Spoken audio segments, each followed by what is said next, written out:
Welcome. In this video, we will begin Unit 6 on the 19th century by focusing on the Industrial Revolution and second wave of European imperialism.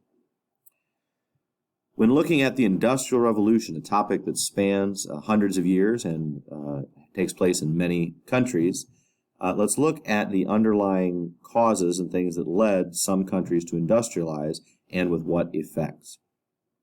A common way that others identify the factors of production, which sounds like a very boring term, but simply means the underlying causes, the small constituent parts that lead to being able to mass produce or produce goods with machines or in factories.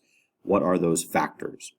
Others have often said land, labor, capital. The book says that, and the middle school version is that. I have no issue with labor and capital. Land is kind of a goofy way to put it, and I don't quite understand it because land would imply that large countries with lots of land would be first to industrialize instead of countries like Britain or Belgium and some other relatively small countries industrialized early. So land is a poor descriptor, but be aware that some people will say those are the things you need, and I don't know why they say land other than it rolls off the tongue, such as land, labor, capital.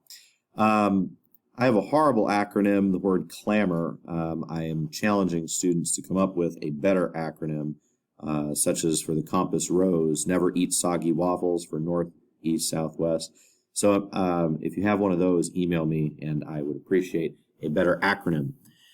But I'm referring to capital, labor, market, and resources. Capital, this does not just mean having money. It means having money you're going to risk for an investment. We have this today, but we owe it to people from this time. Labor, and you say, didn't they have lots of peasants and people who would work? Well, yes. And don't we take that for granted today? People willing to work for pay? Yes. But that's very different from being a traditional farming peasant who is outside of the money economy. You need people who are ready and willing to take a job for pay. And not all places throughout time have had that. But in Europe at this time they did. You need a market, and so you need people with money who are willing to buy things. And here, you don't just want a few rich people to buy certain luxury resources. You want lots and lots of people who have a medium amount of money who are going to be interested in buying your goods. That's what we mean by market, is a marketplace, people who are willing to buy those things. And then rather than land, you need resources. And that can be as simple as a fast-moving river to drive a water wheel. It can include coal, iron, and other hard resources. Many of these things are ubiquitous, meaning they are everywhere and commonplace today, capital, labor, market, resources, but they were non-existent before this period. And so above, I've just defined each. Two underlying revolutions that themselves lead to and cause the Industrial Revolution are the Commercial Revolution and the Agricultural Revolution. When we see the word commercial, don't think merely of a TV commercial, but you see the root word there is commerce, simply meaning business or trade. The invention of modern capitalism. This came heavily and coincided with first wave imperialism and the growth of an entrepreneurial class. Many nobles and the nobility and lords, they had their status and income by being traditional landlords who inherited their property and rights from their parents. On the other hand, this entrepreneurial bourgeoisie upper middle class is very anxious to increase its status, increase its wealth, and look for new opportunities. And so it is in this period of the first wave of imperialism that you saw the economy of many European countries go from a more traditional and feudal economy to a more modern capitalist economy. And imperialism was a direct cause or supporter of this. Many of these countries captured and developed colonies. A very, very simple thing is the sheer fact that these European countries were the ones developing their shipping industry. That created all sorts of jobs and experience and opportunities. They invent modern banking. Now, people have lent money at interest throughout most of time, but it never had a system to it. Versus in the period, the Europeans were presented with a new problem, how to manage global trade and these worldwide empires. And so shipping gets a big boost and becomes a major industry. Banking is modernized and regularized and adopts some of the modern forms we would see today. In many ways, insurance and a primitive but modern form of insurance is developed to minimize the risks that go with business and worldwide trade and shipping. Adding on to that, I believe we'll talk about it later in the unit, is primitive corporations or joint stock companies, a way for people to pool money and limit their risk, which are major benefits to growing businesses. And we talked last semester about triangular trade and how the trade networks were no longer A and B relationships, but A, B, and C, or A, B, C, D, with ships and shipping companies trading all over the globe, making multiple stops, bringing things that were abundant in one area to parts of the globe where they were scarce in that area, and making a profit at each step. And so at each level of complexity, they want to lower their risk and they want to manage their interest expenses.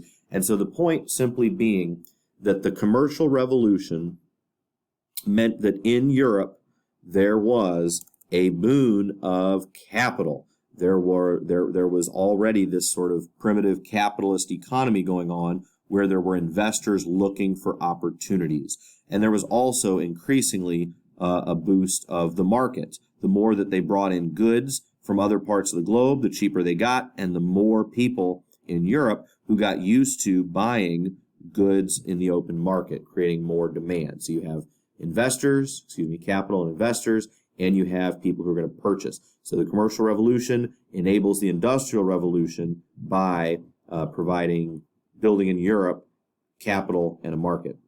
The agricultural revolution, see the root there, it's a major change, a revolution in agriculture or food.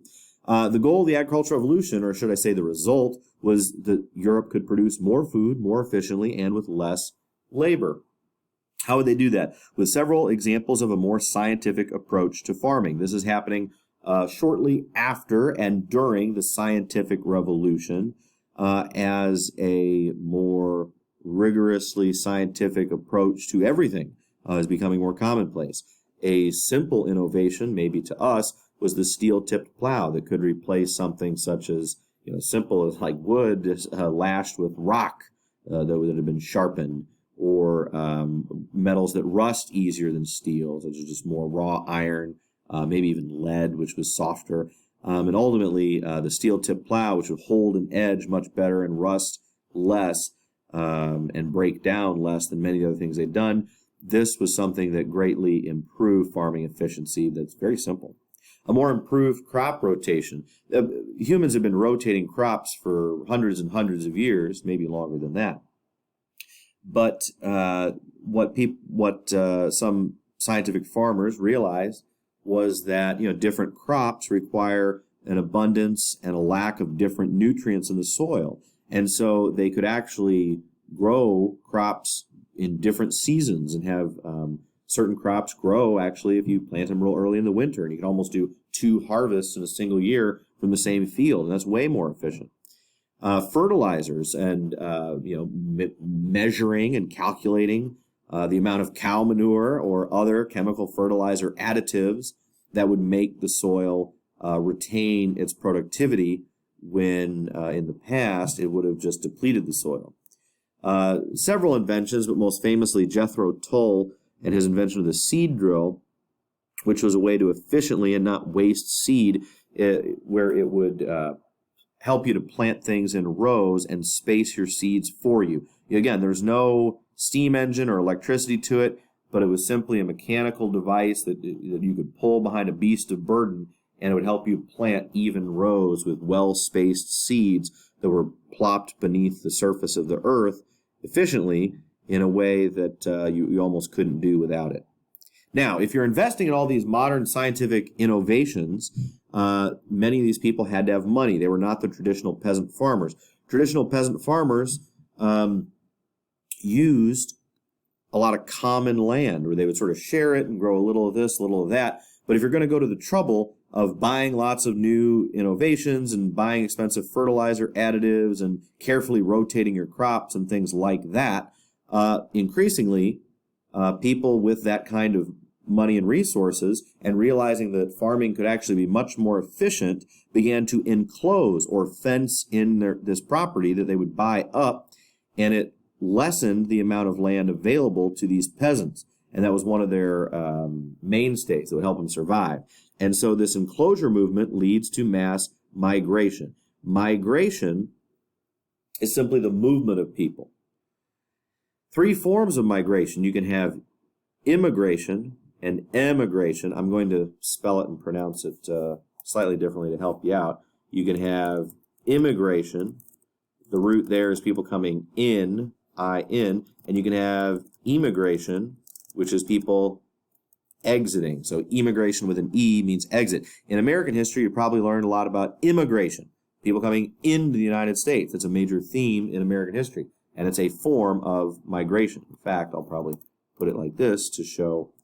And urbanization is people moving from farms to cities. You probably talked about that in American history. But in world history, and as we look at Europe and the Industrial Revolution, we see two major forms of migration. We see urbanization, where people are moving from farms to cities in Europe. And therefore, these people are creating, in a way, a labor force. We said that we're talking about the Industrial Revolution. You need a labor force. You need people willing to work at a job for pay. Well, a lot of these peasants would rather just keep being peasants. But their farms have been, parts of the farms have been bought up and fenced off and closed in. They're not permitted to use some of the lands that they had in the past. And so they're forced to leave their farms. Many of them leave the country, as you learned about in American history. They emigrate, they exit Europe and immigrate into the United States and try to set up small family farms in the United States. But an even larger number simply urbanize. They move from the rural or farming parts of European countries to the urban or cities in Europe. All right, next time we will take a look at some of the stages of industrial development and some of the specific innovations that made that possible. But before we conclude, I'll simply put a bow on this by reminding you, in Britain or England, the Industrial Revolution begins. It quickly spreads to places like the United States and Belgium, France, Germany. But for decades, England was the primary country that had industrialized. Why England? Well, as we said, it was a country where the commercial revolution had built up capital. There was a lot of shipping, a lot of colonies, a lot of insurance, a lot of banking. That was all being systematized. And so you had capital, people with money looking to invest it in the next big thing that you didn't have in England 100 years earlier, 200 years earlier, and you didn't have almost anywhere else in the globe. Labor.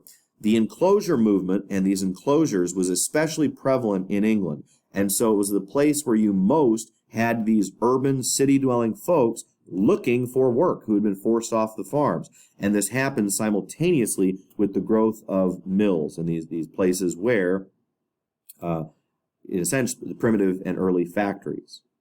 Both of those revolutions had built a major market in England. All of the international trade and all of these folks who are no longer peasants are effectively a home market, people looking to buy things because they have been doing it and importing things from the colonies, and because they no longer live as peasants where they make everything themselves.